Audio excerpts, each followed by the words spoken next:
Hello and welcome to Gym with Gwynne. I'm Oliver Gwynne, and this is where I give you my off-the-cuff and unrehearsed thoughts on marketing data, and this week philosophy, because I'm talking about how to stop thinking about yourself.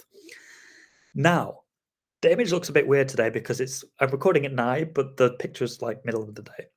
But I was talking to a friend who works for the public services in another country, and I have had a lot of work in the public sectors in this country, the UK, and he said something offhand that struck me as being very true, which is everything that everybody says is true, which seems an odd thing to say, but it is. If you worked in the public sector or you've dealt with lots of people, you will know that this is like a thing. Everything that people tell you is true by nature, that it's true to them and they believe it to be true. And the reason that they often think it is true and they have strong opinions is based on their own lived experiences, which makes dealing with the public in a way harder because you're trying to be objective, you're trying to influence people positively, as many people as positively as you can, knowing that some people will definitely be affected negatively. And you're trying to do so knowing that you are steering a cruise ship. And so you start steering in this direction and it takes a long time before you actually get to that direction. And you are steering with a long ruler. And so everything you do is 2 or 3 times removed from the end person. And so everything that people tell you is true, but it's very difficult based on the stories that are often strong convictions and horrible life experiences that people have had to then make objective opinions on this. And so made me think about modern culture where we're becoming more self-centered and more narcissistic in our nature, and how can we try to escape this, which naturally made me think about Francis Bacon. Now, Francis Bacon, as we all know, invented bacon. He had a book called Novum Organum, which sounds rude for some reason. And he proposed that true knowledge requires clearing the mind of idols, not gods, but false notions that cloud reasoning. These idols are habits of thought, and there are four of them. There's idols of the theatre, which is blind acceptance of philosophical or scientific dogmas. There's idols of the tribe, so biases common to all humans, our tendency to see patterns and impose order. Idols of the marketplace, which is distortions caused by language and communication. And the one I'm talking about today is idols of the cave, which is biases unique to the individual. So Bacon said that everybody has a cave or a den of their own, which refracts and discolors the light of nature's. So in modern terms, I guess this is personal bias, your own sort of mental cave, which filters reality. Two scientists can look at the same evidence but interpret it differently because of their background interest, emotional inclinations. And Bacon was warning us that we often mistake our subjective interpretation for objective truth. And don't we all see that with our bosses, C-suite, that they think something is true because they believe it? And so how do we escape this? Because it's a very dangerous thing to impose your own learning and your own viewpoint to every situation. But ultimately, at the same time, that is what we are paid for. We are paid for our own personal algorithms that get better and better over time. I did marketing for 10 years. And so that knowledge is very useful doing marketing analytics today because I learned how to do those things and I saw those patterns and recognized those patterns over a long time. And so in our careers, we really get rewarded for pattern recognition, but it can also blind us because naturally humans, the way that we are programmed to learn about things, the brain is programmed to learn about things that hurt much more than things that are good, because we need to know the things that hurt so that we can avoid them and survive, basically. And so unfortunately, we are just hardwired to not to know or hang on to the good things as much as the bad things. And so it's really difficult to come out of our own self view sometimes, especially in the modern era. I'm a big proponent of therapy and self help and trying to understand your actions and motivations as well as possible. But in my last blog, I was saying that I don't think there's ever been a time in human history in which we have understood each other better than we do today, apart from maybe the old Greeks who seem to know absolutely everything. But one of the problems with therapy culture is that it recenters the world around the self. It makes you the center of the universe, and all problems ultimately come back to you, your background. And while it's trying to help you interpret the reasons why you are self-filtering things the way that you are, it can ultimately lead to this viewpoint where you are thinking of yourself first and not thinking of other people, or trying to reflect on that, because no therapist can help you fully understand the reasons behind somebody else's actions. And there's a few other people sort of agree with this. So Philip Reif, or Reef maybe, sorry, Philip, if you're watching, in his 1966 book argues that modern psychological man replaces the older religious man whose identity was bound into higher orders and communal traditions. Instead, the therapeutic ethos turns inward, making the self the project of salvation. And as a result, the self becomes sort of the center of focus, perhaps at the cost of the attention to others, systematic issues, and collective responsibility.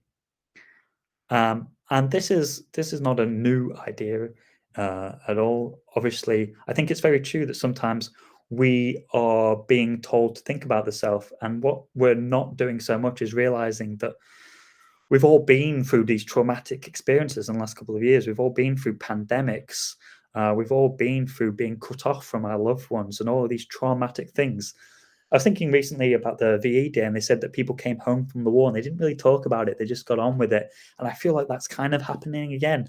We're all aware of the weirdness and boredom of lockdown, but there's not much talk about it, really. We've kind of moved on culturally from that moment. And it's just a, oh, you remember Tiger King kind of moment. But have we psychologically healed from that scar? Not so much. We're just being told to work on the self and do the hard shadow work. And if we do that, then we can find this mystical thing called happiness. And if not happiness, at least contentment. But the onus is on yourself to sort yourself out. And that is maybe a problem when these huge cultural touch points come and affect everybody.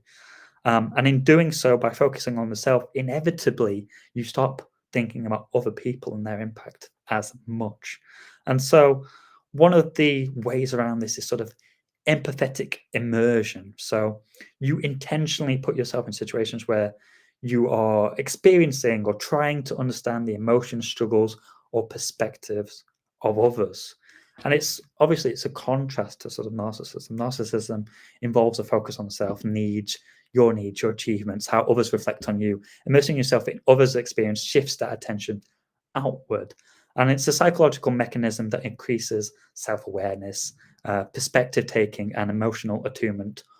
Ultimately, we can never know fully what motivates somebody else. And I think it's sometimes dangerous to apply those thoughts to other people, but it's if you're at least thinking about those things, and why did somebody act like that, and why did they treat me like this? If you're at least thinking about those things, then you can try and have a viewpoint on that, and then change your own behaviors, and not just think that everything is a reflection of yourself or what you're doing. So, what are some practical ways to stop thinking so much about ourselves and think about other people? There's a few exercises that you can do. One would just be a daily reflection. So think of somebody that you've interacted with today and just try and imagine their thoughts, their feelings, their motivation. And maybe journaling is a really good thing of this. Right from their perspective, today my colleague felt frustrated because blah, blah, blah. Why was the reason for that? And when you start to understand this, this is a very useful tool for management. And if you are managing other people, is what motivates other people? What drives them to work for you and not somebody else? Why are they happy or sad or stressed out? Because if you think about those things on a more regular basis, then you don't get to a point where people are burning out because you spot those signs earlier.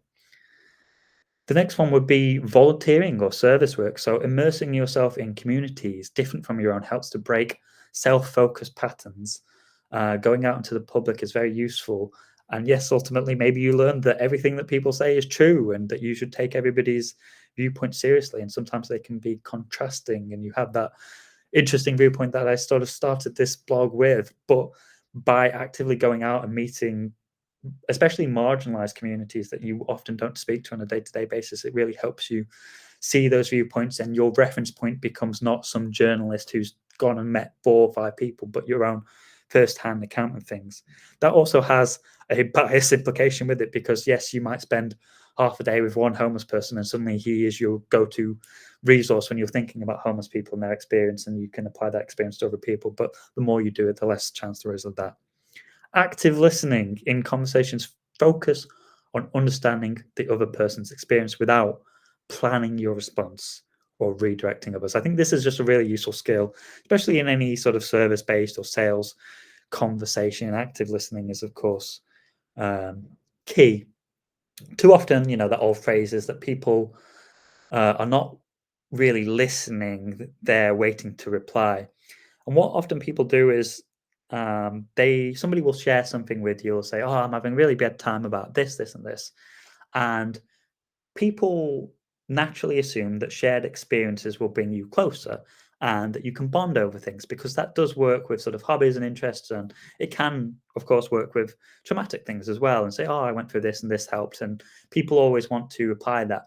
But sometimes actually the best thing to do is just let that person have their moment, ask them more about it. There's nothing more annoying to me when somebody's saying, "Hey, I just won this award and this is how I did it," and blah blah blah, and you're, "Oh, great, I won an award," blah blah blah blah.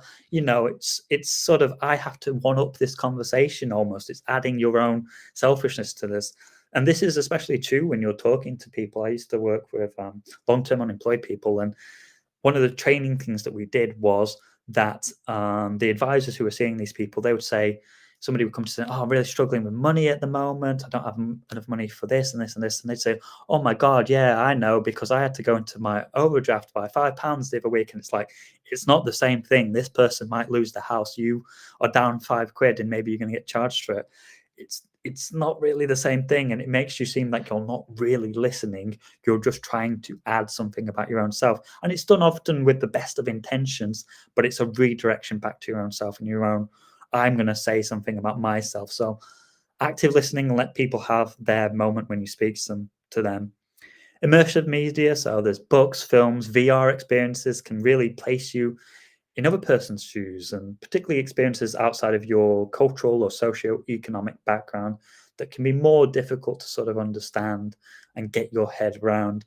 Obviously, with anything that's created, there's a degree of bias in it, and there's a degree of messaging that is inherently in there because you have somebody who's created it. But always good to try and open your viewpoint on that. And I often people slag off sometimes like Hollywood and Hollywood's depiction of certain communities and stuff, but sometimes something that's very popular, even stereotypical, is very good. I think I often say this, like, okay, maybe the viewpoint that you got about Japan was a bit stereotyped and not very modern and not really reflective, but hey, it got you interested in Japan, and then you went and did some more stuff. And so don't always discount the more popular things and cultural landmarks, because it might then get people interested and they want to find out more and see what the truth is behind that. And then, of course, therapy or coaching is always really good. Empathy training, role play, social cognition exercises can really accelerate that process. So you're not always thinking about yourself and what you want. And there's some people who are going to be watching this and they're going to be thinking that they don't think about themselves enough. They spend all of their day thinking about other people and trying to meet their needs and all of this kind of stuff. And I don't they think to themselves, they don't think about themselves, but it's the same thing. It's they're thinking of themselves in the context of other people and not really thinking about the other people as their own selves and their own problem. And people are complex and ever changing, and everybody is everything all at once, all the time. On a certain day, you can be the most horrible person in the world, and the next day you can be the nicest person in the world. And so we are inevitably complex creatures that are not fully understandable to somebody else at any given time, even the people who know us best. But if you are willing to realize that not everything is about yourself, and to just spend a bit of time thinking about why did somebody do that and what are their fears or worries, can really help you cement and grow that relationship with somebody else. Of course, following up with them, active listening and asking them more questions can be key to that, and it can improve your relationship in numerous ways. And so these have been my thoughts about how do we stop thinking so much about ourselves. While it's really important, I think, to understand yourselves and your own motivations and your own filter as much as possible, it's also important just to get out your own headspace and think about other people and why are they acting the way that they are. This has been my thoughts for the week. If you have any good exercises that you do to try and get to know people better, put them in the comments below. Thanks very much for watching.